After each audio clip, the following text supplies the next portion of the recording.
What if your social security number, your date of birth, your address, your parents' names, and other personal information was leaked?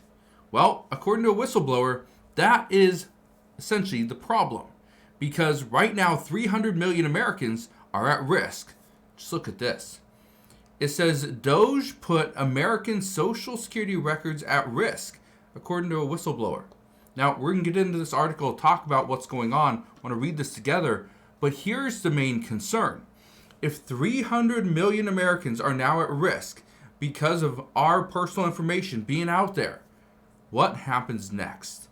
Now, I do want to ask you one thing. I'll do that in just a moment. But if you do enjoy these daily videos, go ahead, hit that like button. And now let's get right into it. Look at this right here. It says Department of Government Efficiency, or DOGE, employees at the Social Security Administration put the records of more than 300 million Americans at risk by creating a copy of the data in a vulnerable cloud computing server, according to the agency's chief data officer. That is from a whistleblower. It says the copy of the agency's database, which contains people's names, social security numbers, dates of birth, addresses, citizenship status, parents' names, and other personal information, apparently lacks any security oversight from SSA or tracking to determine who is accessing or has accessed the copy of this data. Okay. It says, this is according to Charles Borges, whose whistleblower disclosure was submitted by the Government Accountability Project to the Office of Special Counsel Congressional Committees. So, here's where things are interesting. This data, it apparently, or the personal information, it lacks security oversight. We don't know who's, or any tracking at all. We don't know who's accessing it or who has accessed a copy of this, ever. That's concerning. Look at this. Says, should bad actors gain access to this cloud environment, Americans may be susceptible to widespread identity theft, may lose vital health care and food benefits, and the government may be responsible for reissuing every American a new social security number at great cost. I don't think we're going to see 300 million people get their identity stolen. Okay? Just want to be very clear on that. Don't think it's going to happen. Could we see more people see their identity stolen as a result of this? Potentially. But again, people get their identity stolen all the time. Look at this. It says Borges reported his concerns, says, a disturbing pattern of questionable and risky security access and administrative misconduct. He reported his concerns to the office of the agency's chief information officer, but is not aware of any remedial action being taken. It says he has served as a Social Security's chief data officer since January 27th. Okay. Now, people are concerned. People were concerned back when Doge asked for access to all this information. And the Supreme Court sided with Doge, saying that yes, they had to hand it over. Okay.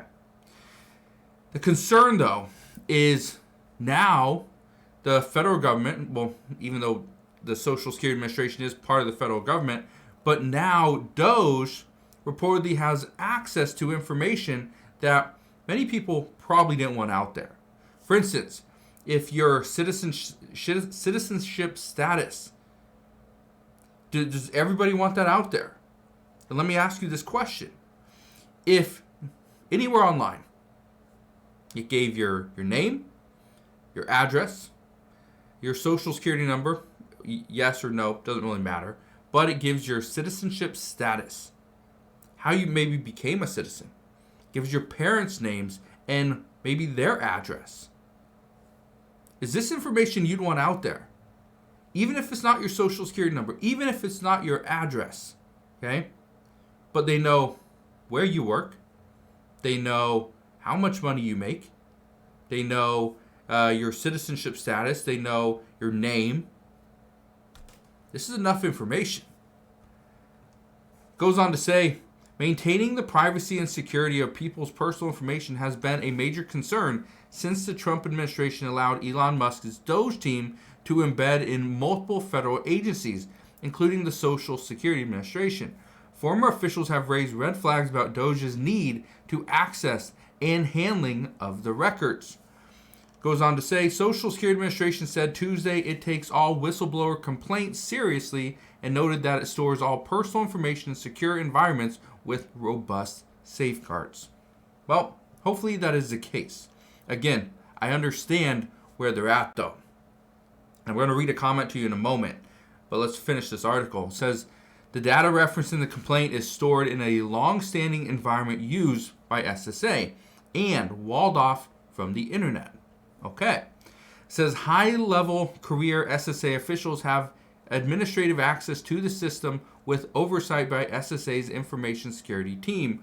We are not aware of any compromise to the environment and remain dedicated to protecting sensitive personal data. Now, here's what I want to read you. This right here. This guy named Paul, this is the comment, okay, that he left. It says, my wife worked for SSA in IT. She said security, fraud prevention, and privacy were always top priorities. It took Doge less than 6 months to destroy those objectives. Now, is this still the priority of the SSA? Yes, this is still one of their goals. However, there are now changes being made.